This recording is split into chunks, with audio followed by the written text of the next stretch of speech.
Hello नमस्कार सभी छात्राओं, बहनें, गृहिणियों और लाडली लक्ष्मियों। कैसे हो? स्वस्थ होंगे, व्यस्त होंगे, पढ़ने में मस्त होंगे, होना भी चाहिए। महत्वपूर्ण सीरीज है, महत्वपूर्ण टॉपिक हम पढ़ रहे हैं। पोषण लेक्चर 2 पेपर की दृष्टि से अति महत्वपूर्ण है। तो बात कर लेते हैं पोषण में आज पोषक पदार्थ। पोषक पदार्थ कौन होते हैं?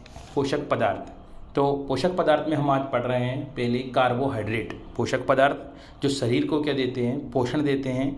ऐसे पदार्थ क्या कहलाते हैं? पोषक पदार्थ कहलाते हैं। या भोजन में सभी समूह के पोषक तत्व आवश्यक अनुपात में पाए जाते हैं। यदि कोई पोषक तत्व अधिक मात्रा में प्रयोग कर लिया जाए अथवा उसकी कमी हो जाए तो इससे शरीर की उपापचय बदल सकता है और विभिन्न प्रकार की असमानताएं पैदा हो सकती है। इसलिए ऐसी स्थिति से बचने के लिए अनेकों भोजन करने की सिफारिश की जाती है।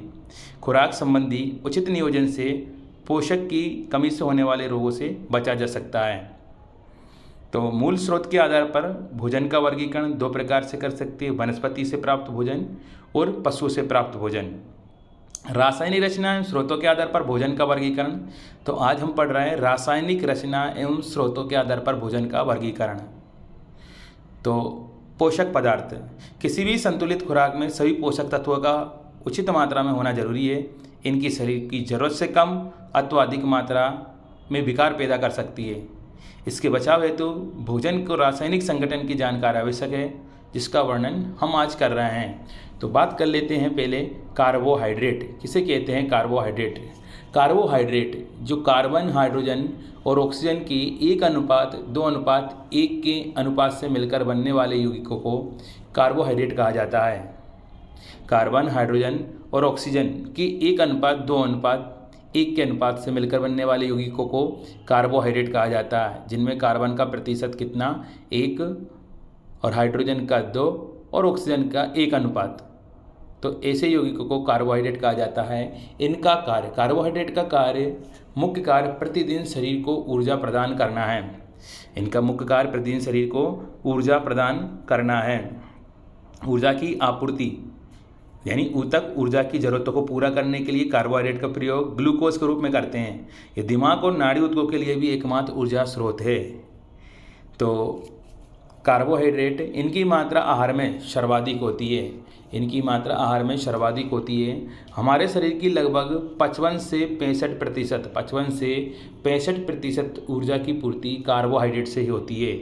याद रखिएगा, 55 से 65% ऊर्जा की पूर्ति कार्बोहाइड्रेट से होती है। 1 ग्राम कार्बोहाइड्रेट द्वारा उत्पादित ऊर्जा 4.2 किलो कैलोरी होती है।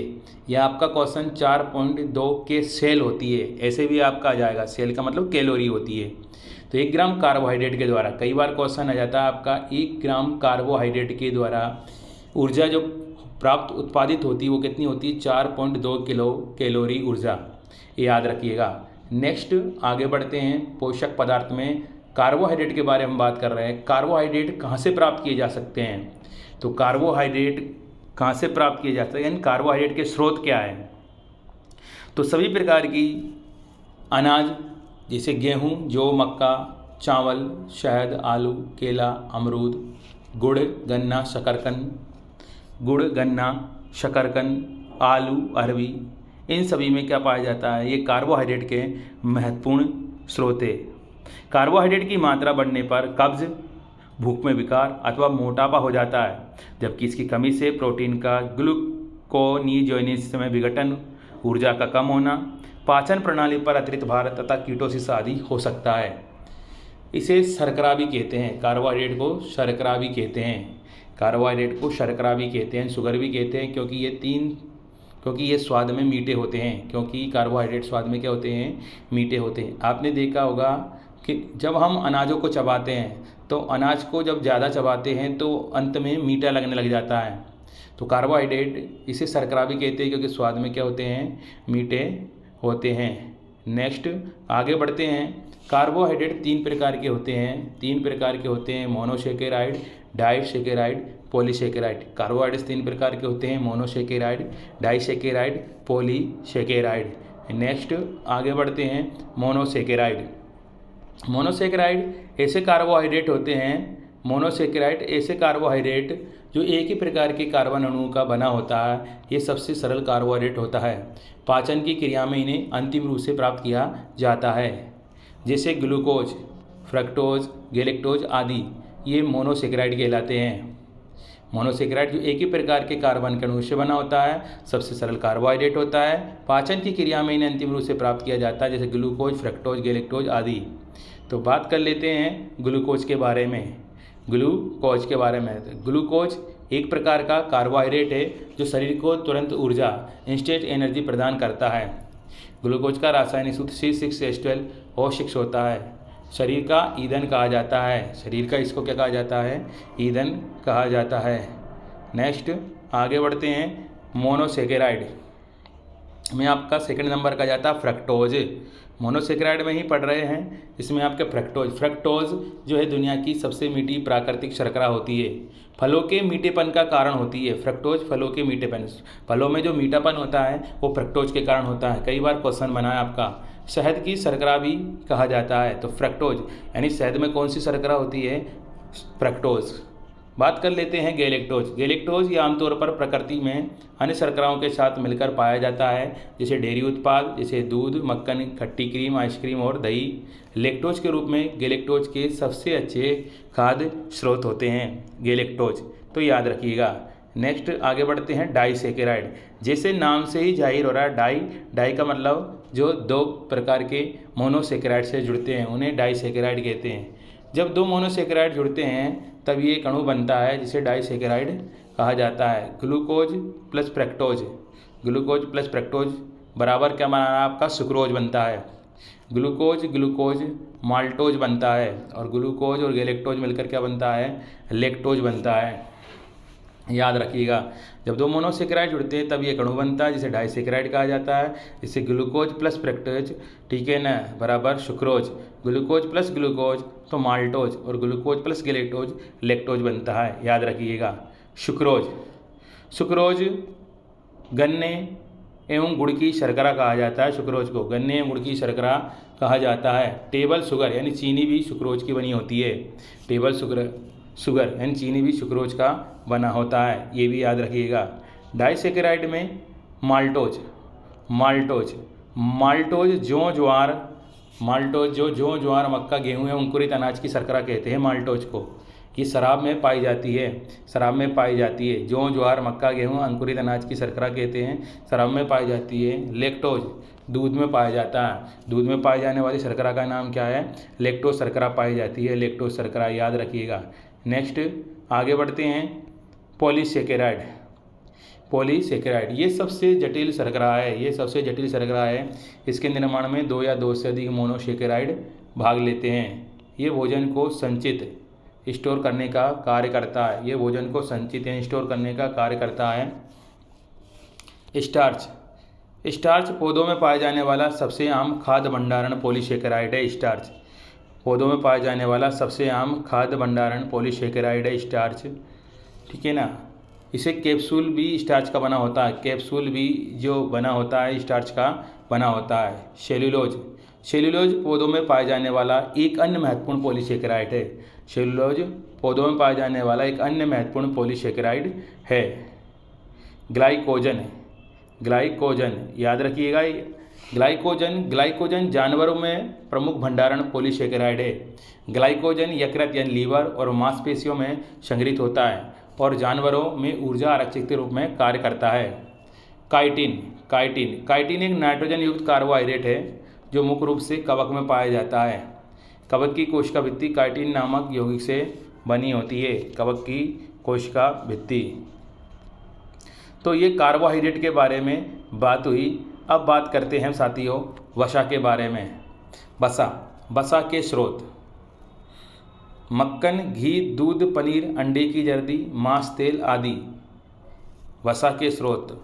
तो वसा किन्हें कहा जाता है? तो वसा भी एक प्रकार का क्या है? पोषण देने वाला क्या है? पदार्थ होता है। तो वसा शरीर में वसी ऊतकों के रूप में इकट्ठी हो जाती है और शरीर में महत्वपूर्ण काम करती है। वसा की रासायनिक रचना में कार्बन, हाइड्रोजन और ऑक्सीजन शामिल है। खुराक में लिए गए वसा का पाचन छोटी आंतों के अंकुरों में होता है तथा लैक्टियल में इनका अवशोषण होकर परिसंचरण में जाते हैं। तो कार्बोहाइड्रेट के विकास के बाद वसा ऊर्जा का साधन होता है। शरीर से प्रोटीनों और कार्बोहाइड्रेट के विकास के बाद वसा ऊर्जा के क्या होते हैं, साधन होते हैं। कार्बोहाइड्रेट के बाद में यानी शरीर से जो ऊर्जा मिलती है वो वसा से मिलती है। वसा के मुख्य स्रोत तो मक्खन, घी, दूध, पनीर, अंडे की जर्दी, मांस, तेल आदि। तो ये वसा के शरीर में कार्य, तो यहाँ से भी क्वेश्चन बन जाता है। तो इससे पहले पढ़ते हैं वसा के प्रकार। वसा के प्रकार, तो वसा के प्रकार में आपका आ जाता है साथियों संतृप्त वसा, असंतृप्त वसा और क्या, ट्रांसफैट।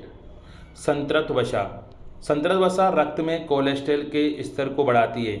इस प्रकार की वसा का सेवन कम मात्रा में किया जाना चाहिए। जैसे मक्खन, पनीर, मांस, घी, डालडा आदि, ये सेचुरेटेड फैट या संतृप्त वसा कहलाती है और इस प्रकार की वसा का सेवन कम मात्रा में किया जाना चाहिए। ये कोलेस्ट्रॉल के स्तर को बढ़ाते हैं, जैसे मक्खन, पनीर, मांस, घी, डालडा आदि। नेक्स्ट आगे बढ़ते हैं। असंतृप्त वसा वास्तव में हमारे स्वास्थ्य के लिए, असंतृप्त वसा वास्तव में हमारे स्वास्थ्य के लिए अच्छा है। ये हमारे दिल के स्वास्थ्य को बनाए रखता है, और हमारे शरीर से हानिकारक कोलेस्ट्रॉल को हटाने में भी सहायता करता है। जैसे मूंगफली का तेल, सोयाबीन का तेल, जैतून का तेल, सूरजमुखी का तेल, काजू बादाम आदि, ये अनसेचुरेटेड फैट या असंतृप्त वसा कहते हैं इन्हें। नेक्स्ट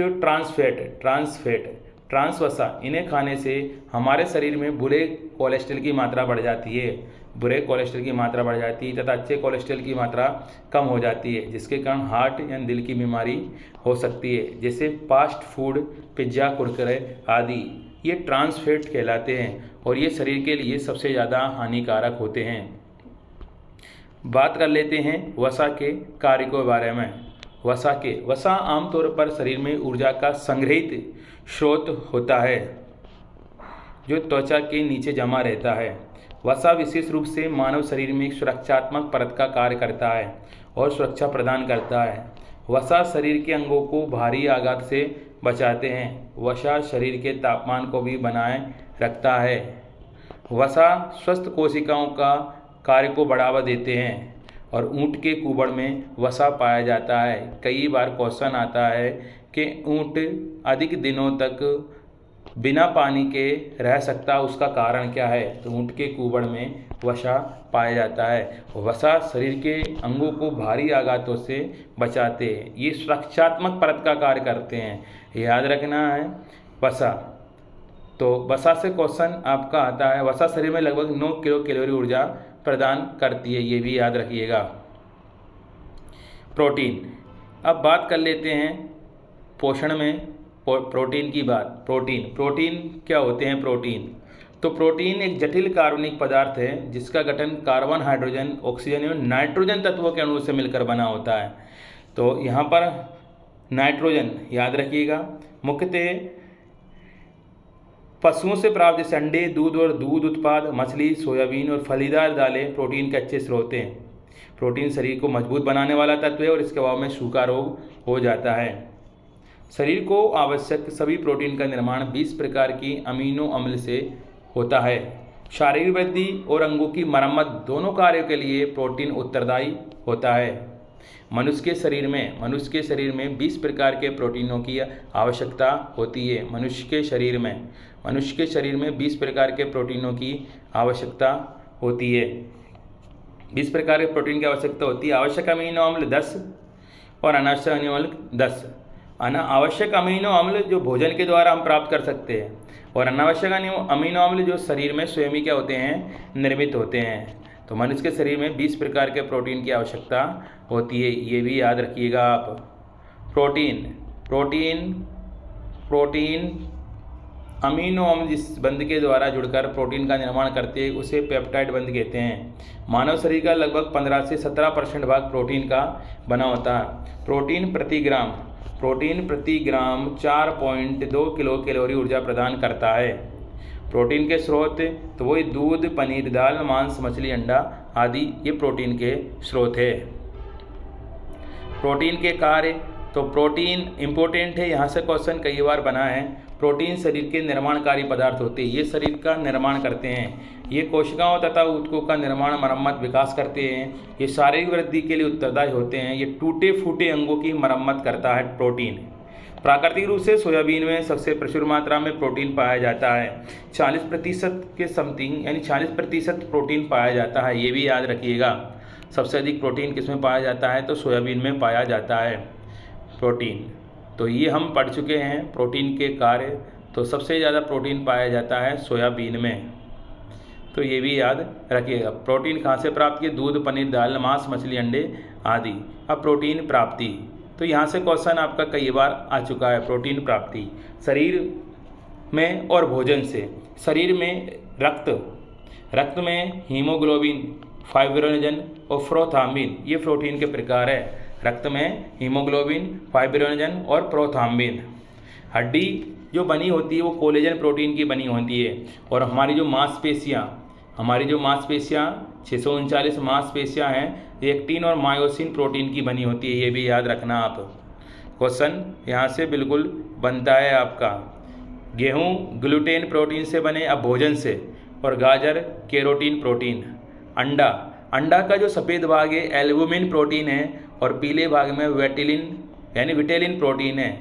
दूध में केसिन प्रोटीन है। दूध का जो सफ़ेद रंग होता है वो केसिन प्रोटीन के कारण होता है। ये भी आप याद रखिएगा। बाल, नाखून, सींग, खुर अल्फा कैरोटीन के बने होते हैं।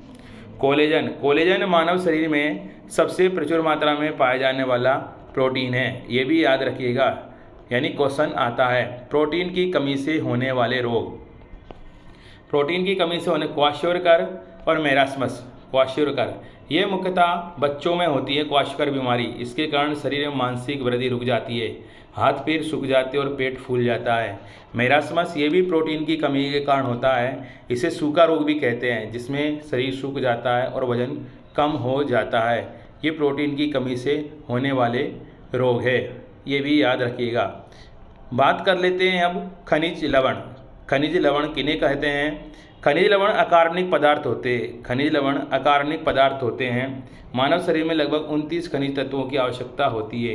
इनकी आवश्यकता शरीर की विभिन्न अभिक्रियाओं के लिए होती है। जैसे कैल्शियम हड्डियों एवं दांतों के निर्माण के लिए आवश्यक होता है। दूध, मांस, हरी पत्तेदार सब्जी आदि में पाया जाता है। इसकी कमी से स्टार लगा लीजिए, ऑस्टियोपोरोसिस नामक बीमारी हो जाती है। कैल्शियम की कमी से ऑस्टियोपोरोसिस नामक बीमारी हो जाती है, जिससे हड्डियों में दर्द होता है, कमज़ोर हो जाती है। आयोडीन, तो आयोडीन ये थायराइड ग्रंथि को सही कार्य करने में सहायक होता है। आयोडीन की कमी से घेंगा एंड ग्वाइटर रोग हो जाता है। इसके स्रोत समुद्री भोजन, दूध, अंडा, मांस आदि है। तो ये कार्बोहाइड्रेट, वसा, प्रोटीन, खनिज लवण। और अब बात करते हैं साथियों जल यानी वाटर की। जल यानी वाटर, शरीर के विकास के लिए जल अत्यंत आवश्यक होता है, क्योंकि मानव शरीर के भार का लगभग 65 से 70% भाग जल से ही निर्मित होता है। तो शरीर के विकास के लिए जल अत्यंत आवश्यक होता है। शरीर में उपस्थित अपशिष्ट एवं विषैले पदार्थ जल में घुलकर शरीर से बाहर निकल जाते हैं। जल हमारे शरीर के ताप को पसीना तथा वाष्पन द्वारा नियंत्रित करता है। जल भोजन में उपस्थित पोषक पदार्थों के अवशोषण में भी क्या होता है, सहायक होता है। तो जल के बारे में ये हमने आज बात की। पोषण पदार्थ, कार्बोहाइड्रेट, वसा, प्रोटीन, खनिज लवण और जल के बारे में पेपर की दृष्टि से अति महत्वपूर्ण है। यहाँ से आपका क्वेश्चन बनता है, आपको बस पढ़ना है। कहते हैं जब आंखों में अरमान लिया, जब मंजिल को अपना मान लिया, तो मुश्किल क्या आसान क्या, जब ठान लिया तो ठान लिया। अगर आपको वीडियो अच्छी लगती है, अगर आपको इससे हेल्प मिलती है, तो वीडियो को ज़्यादा से ज़्यादा लाइक कीजिए, शेयर कीजिए, सब्सक्राइब कीजिए। जय हिंद, जय भारत।